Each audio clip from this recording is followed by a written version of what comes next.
Hello everybody and welcome to Watai Wood Turning. This is the 32nd anniversary of my parents' marriage, so I decided I was going to make something very special for them.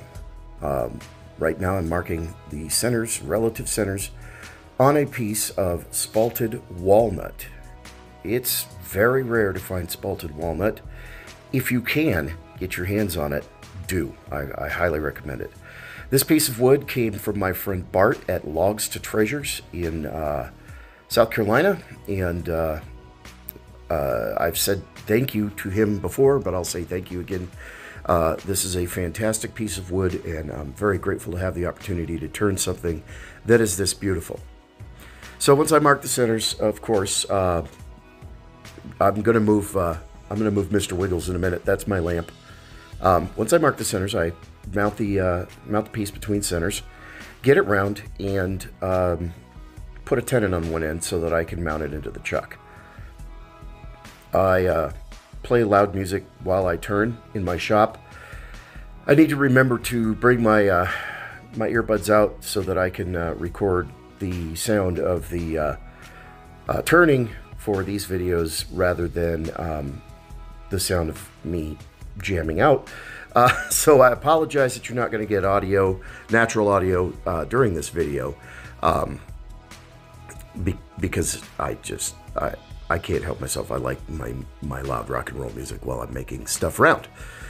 So using the spindle roughing gouge, freshly sharpened and then honed, or freshly honed actually, and then I use my canvas apron and I strop it. Gets a really nice, really sharp edge on it. And as you can see, it's making quick work of rounding this piece of walnut. This is fully dry, and it's pretty hard. So the spindle roughing gouge is going right through it. And as you'll see in a little while, this is a pretty hard piece of walnut, harder than most of the pieces of walnut I usually turn.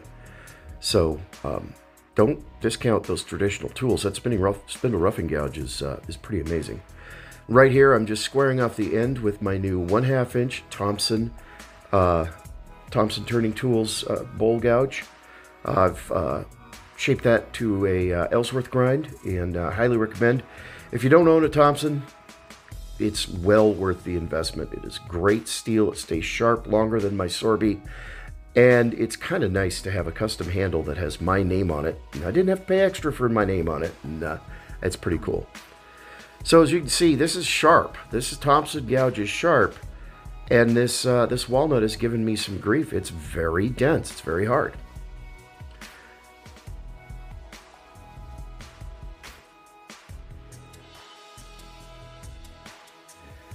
Back to the spindle roughing gouge. It works. It works well. So, to make a goblet, this is my process. It doesn't necessarily mean it's the only way. This is just the way I do it. One of the turners I like to watch, who is a master at making goblets, is Yamabiko Wood Art here on YouTube. And he doesn't speak English. He's Japanese. And so he doesn't narrate any of his videos, which is kind of cool. But let me tell you, this man is a brilliant wood turner. And if you want a master class in turning a goblet, you need to check out Yamabiko. He's amazing. I will put a link in the description.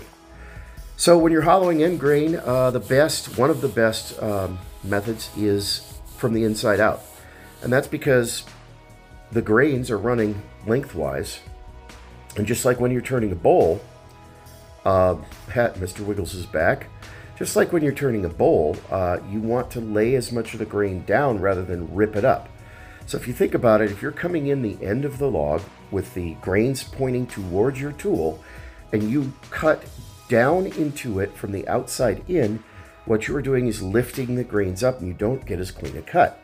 However, if you come from the inside out and pull those grains up, you get a smoother cut because you're laying them down, and you are smoothing them. So just a little tip if you're having trouble with clean cuts on end grain while hollowing, start from the inside out. The Ellsworth grind works really well to do this. You can do it with a spindle gouge, not the wide ones that are essentially spindle rough and gouge that are just smaller, but an actual spindle gouge. You can do it with carbide hollowing tool. You can do it with scrapers. So here I sanded through 400. Then I applied Axe abrasive paste, which takes it up to around 1,000. Now I'm applying several coats of OB Shine Juice. You can search here on YouTube and find OB Shine Juice. Captain Eddie Castellan does a fantastic video about it. And after the OB Shine Juice, I let it set for about 15 minutes. Sat down, drank some coffee. That just allowed the shellac to begin to harden up. The shellac in there is what gives you the bright, bright glow. OB Shine Juice, if you don't know, is a third boiled linseed oil, a third denatured alcohol, and a third shellac.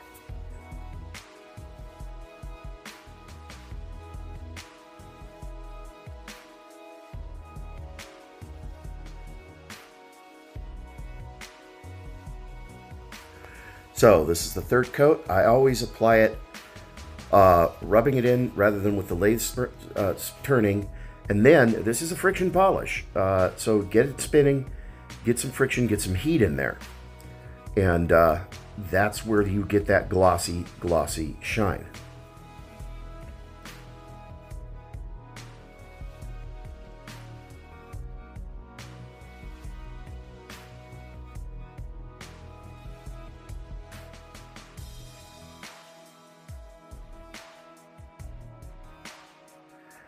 Here's where the magic comes. First, I sand back a bit of the OB Shine Juice, and I didn't show that, but what I do is use Brad's Workbench abrasive paste, which is a very fine, and I cut back a little bit of that OB Shine Juice. Then, Brad's Workbench tongue wax. This is a combination of tongue oil and carnauba wax, and it is rapidly becoming my absolute favorite final finish. Okay, so I patted the inside of the goblet or chalice or cup, or whatever you want to call it. I patted the inside with paper towels so that the 60-degree center is not doing anything to the finish inside the wood. There is a product out there I'm going to be acquiring called a rubber chucky that is specifically for doing this, holding between centers the inside of a goblet while protecting the finish and protecting the wood.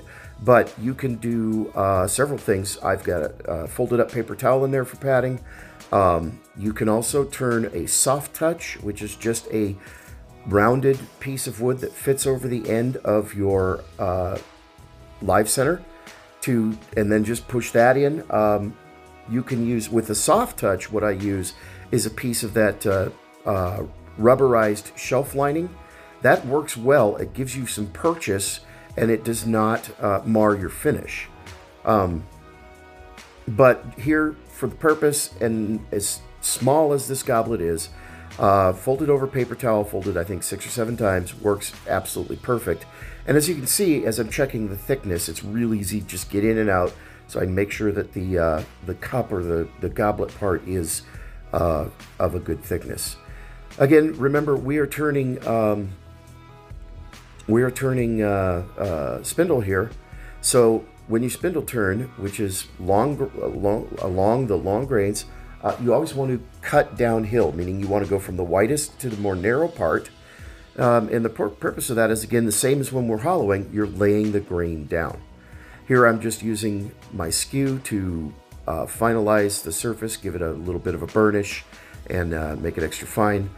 This allows me to start sanding at a higher grit, and as you can see, you end up with a beautiful product. Same finishing process as before. Axe abrasive paste takes me up to 1,000. 3 or 4 coats of OB Shine Juice. Then I cut it back with the Brad's Workbench abrasive paste, and then put on tongue wax. I let that set for about a half an hour while I went and had lunch, and then buffed off the tongue wax. That allows the tongue oil to get purchase on the surface and begin to polymerize. I was talking to Brad not long ago, and he was talking about refinishing one of his bowls, and he asked me, well, how do you do it? And I'm like, well, I usually just sand it back at about 240 or 320 and then build it back up again. And he posted a video not long after that where he had to sand a piece that he didn't like the finish on completely down to bare wood in order to refinish it because his tongue wax is that solid of a finish. So here what I'm doing is cutting captive rings, and you're going to see that I'm going to end up losing the ring to your right. It's going to go away and I'm going to have to cut another one. That's because right next to each other without a captive ring tool, using a skew, I don't have a way to get to the other side, will be on your right, to the right side of the ring to hollow underneath it and free the ring. So that was a lesson learned. I've done multiple captive rings before. I just never had done what I'm doing today, which I think you'll find is pretty fun, which is that these rings are going to end up being interlocked. So the ring on the left is going to stay, and as you can see, I figured out I'm not going to be able to cut it loose unless I lose the ring on the right, but luckily there's plenty of wood there, so I can make another ring.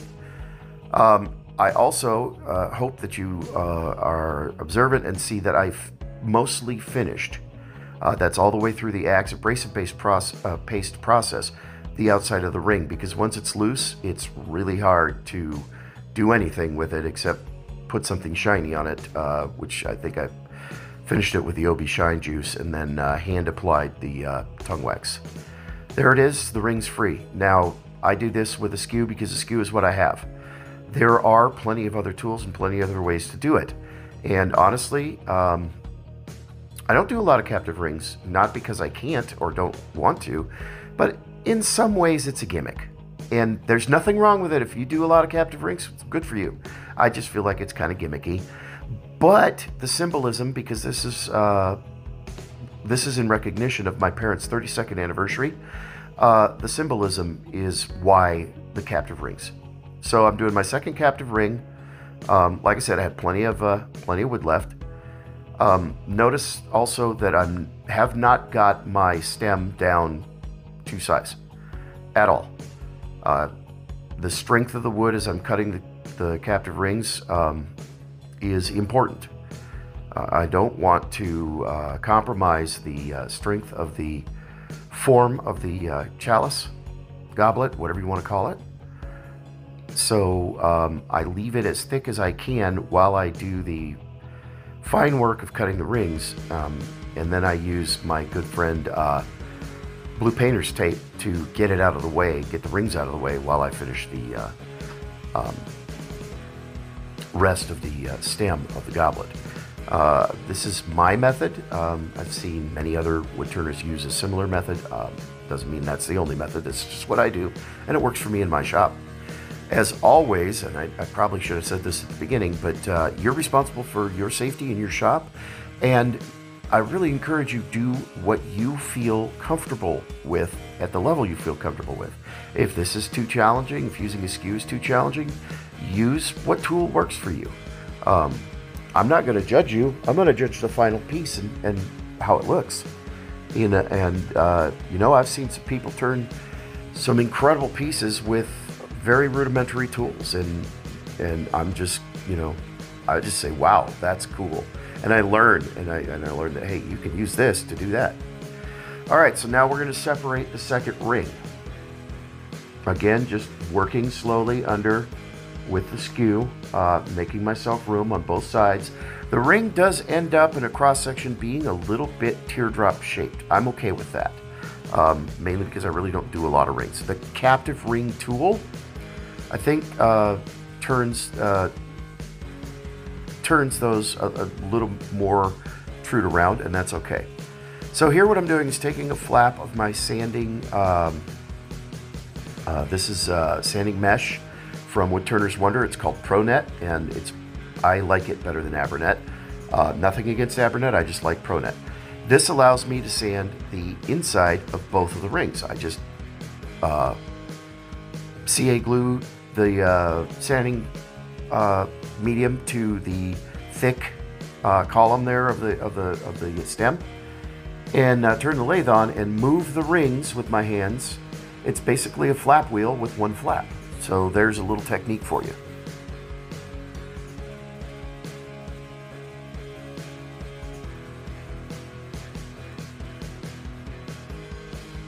Work it up to a higher grit.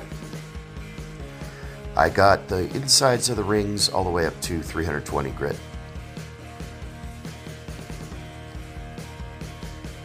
Now, you're going to see what looks like is an error here in just a minute. However, although it didn't do it when I wanted to do it, it is intentional. The trick here is these two rings are going to be interlocked, which is the symbol of my parents' marriage. Well, in order to interlock them, I have to break one. I immediately glue it back together, but I'm not putting it back on the chalice yet. I glued it back together so that I don't lose the seam, because when you use CA glue to glue that ring back together, you can actually match it exactly and never know that it broke. So that's the magic secret to interlocking the two rings, is break one. Get it out of the way for a while. If you can put it back on immediately if you want. It's just this is what I'm doing. Get it out of the way for a while and then come back with it. Again, this is my process. Break it again and glue it through the first ring and around the stem. You'll see that later. So again, magic trick here, blue painter's tape. This stuff is awesome. It doesn't mar up your finish, but it does hold your loose ring very well so that you can now turn the stem of your goblet.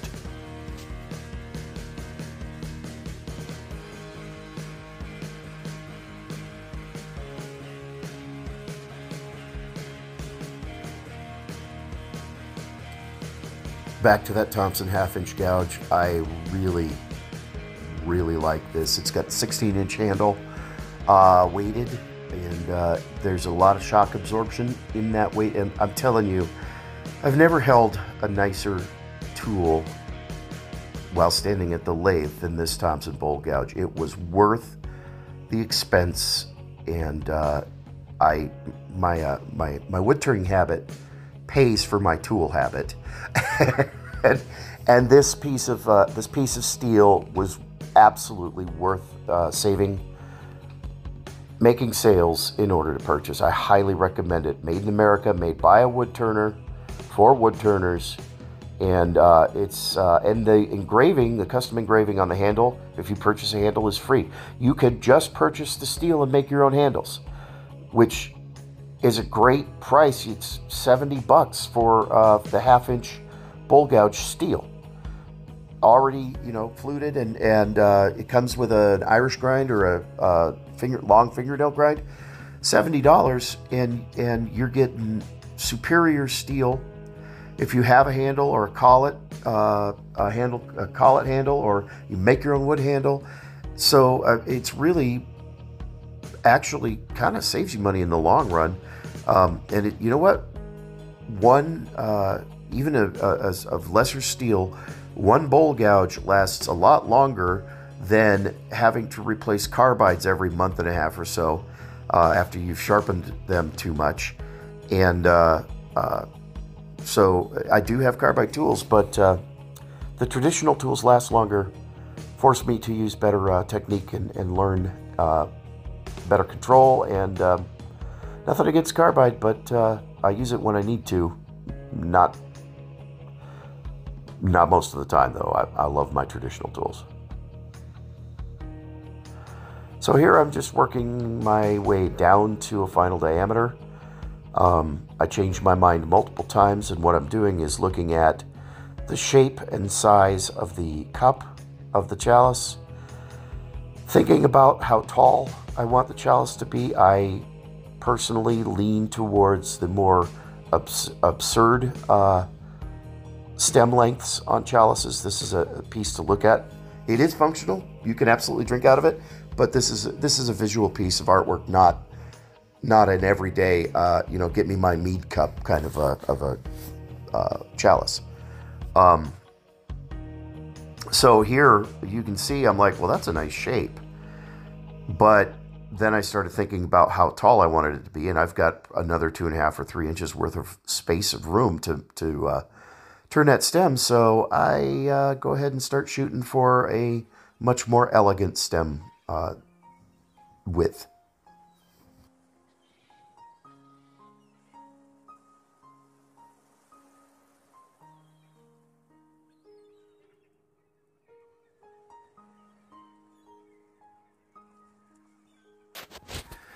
Thompson makes a detail gouge. This is the half-inch bowl gouge with the Ellsworth grind on there, which that's not a very deep Ellsworth grind. I've got to work on it some more. I really have the ability, even with that half-inch gouge, to get some very fine detail work done, which is very impressive. I probably couldn't do that same cut right there with my Sorby half-inch 4040. I just, the shape of the blade is great for bowls, but I really could not get in there and do such fine finish cutting with the shape of a 4040. So just something to think about, why I decided to make a change as far in regards to angle and everything. So I got the top sanded and finished. And then I moved my captive ring and start working on the bottom part. One of the keys when you're turning a goblet is do it in sections. Hollow the end first, finish the end. Then shape the outside, finish it. Then turn part of the stem, finish it. Then turn the next part of the stem, finish it. The reason you do it in steps like this is the longer that stem gets and the thinner that stem gets, the more opportunity you have for the piece as a whole to move, to wobble, to you start getting weird vibrations, especially the longer you get. So if you do it bite by bite, about 2.5 inches at a time on the stem, you have a much more consistent finish result turning. And you don't end up with weird, I guess you could call it vibration cuts in the stem if you take your time and you're really careful. You'll notice this is at 5x speed. Most of this video is at 5x speed. Even 5 times speed, you'll notice I'm moving very gently. I'm taking my time and I'm allowing the tool to do the work rather than forcing the tool through the wood.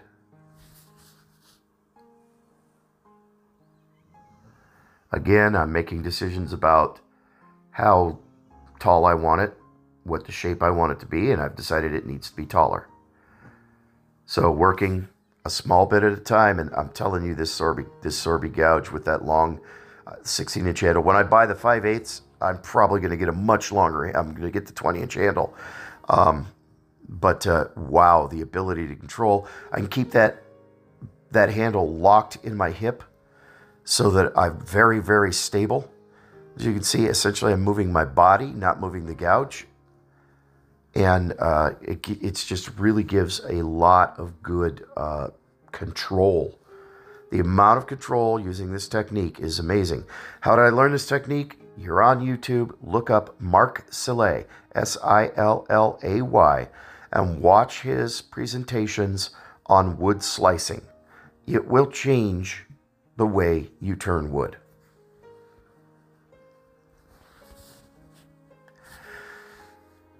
So, I know a lot of people who follow me are newer at wood turning, and I want to tell you right now, what I'm doing right here, I am not exerting any pressure on the stem. If you want to get it thin, you have to let the tool do the job. With the Ellsworth grind, you can actually set the tool on top, and I think you'll see me start doing it here in a couple of minutes. Yep. So I'm going to actually set the tool on top of the stem and let the blade essentially shave or shear scrape the stem for my finishing cuts. I'll get to it in a minute. I'm just watching this for the first time. I was busy doing it. Sorry. So yeah, there I'm actually sitting up on top and letting that fine edge slice that grain get a finishing shape and a finishing cut on that stem. And again, too, this is where this piece of walnut was very, very hard. So it was challenging. But the result is pretty fantastic.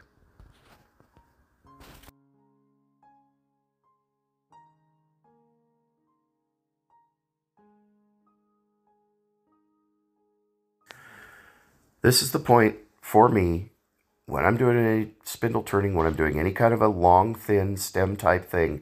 This is the point where I go yay or nay, push it or don't. So I'm having a debate as I'm shaving little bits of off. I'm having a debate about, well, shall I go thinner? And thankfully, discretion is the better part of valor. And I stepped back from it before I went through. And I'm also evaluating the quality of the grain of the wood, the density, and you really have to think, and you can feel this while you're turning. You really have to think, will the wood hold up if I make it thinner? And some wood, cherry would probably, I probably could have turned the stem to half of that length with cherry, or half of that width with cherry, and it would have held. Walnut is a little bit more porous. This is very hard walnut, but if you get it too thin, the pores win over the strength of the grain. When you are sanding spindle, sand forward, sand backwards, and then always sand vertically, left to right, with the grain. That's how you take out the scratch marks from the round sanding.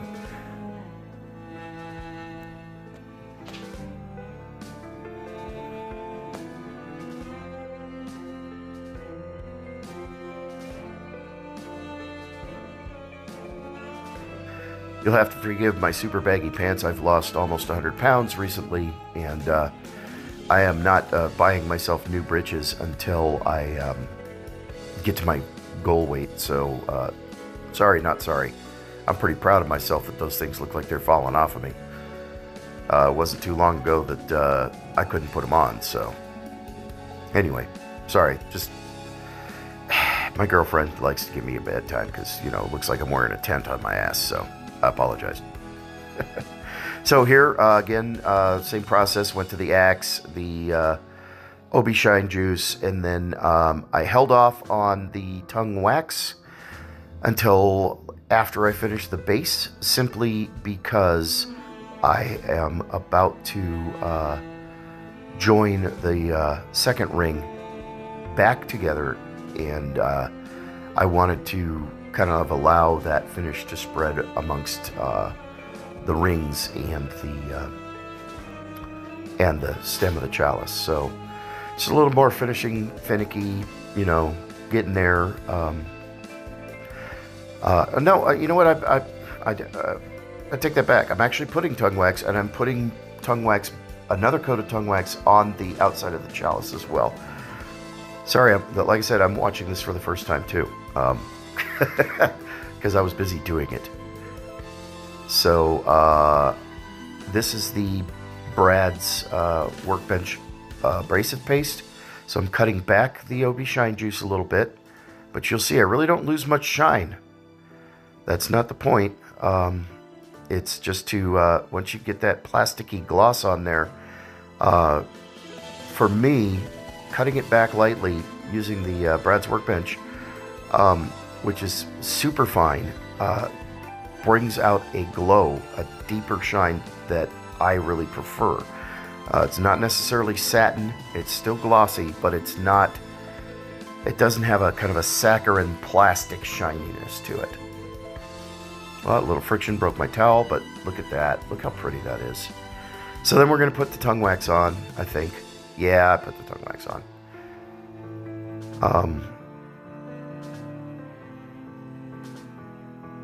And then, again, the tongue wax sits for a little while before you buff it, and that allows the tongue oil in the wax to begin to polymerize.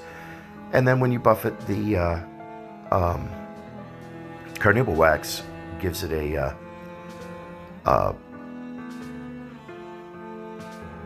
really high protected. So, okay, so there I snapped the ring again, brought it in, snapped it again, rejoined it. It moved in my hand and popped apart, but I still had enough time before the CA glue set. And so there it is, around the stem and through the larger ring. Again, parents' anniversary, so the larger ring signifies or symbolizes dad, and the thinner ring mom. And then the interlocking is their marriage. That's just my creation. That's just my idea. I don't know if there's actually any, you know, symbolism, artistic symbolism out there other than just that's how I feel it should be. Back with that Thompson gouge. I love this new Thompson gouge. I'm probably not going to not turn with it for... I'll be turning big, massive live edge bowls with this thing just because it's so nice until I get the 5/8. I chose not to go extra super goofy ornate with the stem and the base. It just seemed like the wood, especially with the spalting in it, speaks for itself. Again, cutting downhill. Here you see me using the technique of setting the edge of that Ellsworth grind on top of the stem to get a very fine shave. Trey Gowdy, I think is his name, demonstrated that technique during one of the Worldwide Woodturners meetings, and it actually is a really cool technique, and I'd never even thought of it. So as you can see, because I did it little section by little section, that stem is very nearly perfectly straight. Wood does move. There's my shop dog, that's Skeeter, the Alaskan Malamute, also my service dog. Wood does move, and you're probably almost never, unless you're using stabilized wood, going to get a perfectly straight stem, but it doesn't get much better than that. So here I'm just making sure I work out tool marks and everything, of which there aren't many. Again, watch Mark Soleil's video. If you turn the way Mark teaches, your world will change. Your life will change. This is, again, the Woodturners Wonders Pro Net. It's great. It is one thing I like about the Green Wave sanding discs in this Pro Net is it lasts. You don't blow it out immediately and clog it up. It lasts. It's pretty good stuff. Is it more expensive? Yes, but you get to use it longer, so that offsets the price. Same finishing process, sanding paste, Axe sanding paste, OB Shine Juice, 3 or 4 coats, I don't remember. Then the Brad's Workbench abrasive paste, and then the tongue wax. Let it set for about an hour, and then buffed it. Now buffed in that carnauba wax. I had a little tool mark that wouldn't sand out, so I brought the skew out and cleaned that up.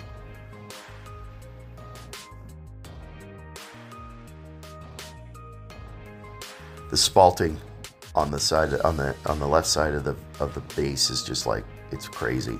So about half of this is spalted, and the other half is heartwood, and it's just a beautiful piece of wood. Again, Logs to Treasures, Bart, thank you. What a great piece of wood. I wasn't sure how I was going to use it, but I'm pretty happy with how it turned out. There's the tongue wax coming on.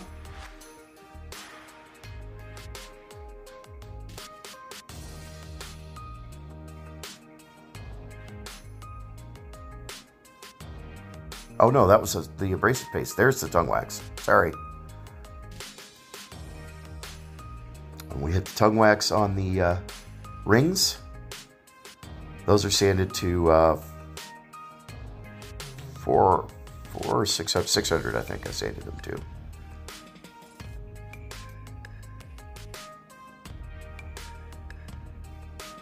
That's cool. Get the lathe turning and the very light bit of friction. rocks those back and forth. It's kind of fun.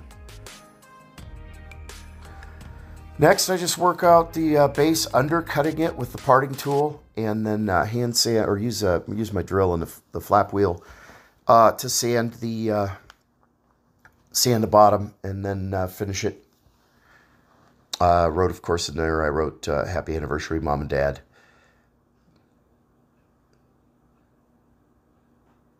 But this is it. There it is. There's my process for turning a captive ring goblet with interlocking rings. Thanks for hanging around if you did. Really appreciate it. Please like, subscribe, and follow, and check me out on TikTok, Instagram, Facebook, MeWe, and WattaiWoodturning.com. Thank you.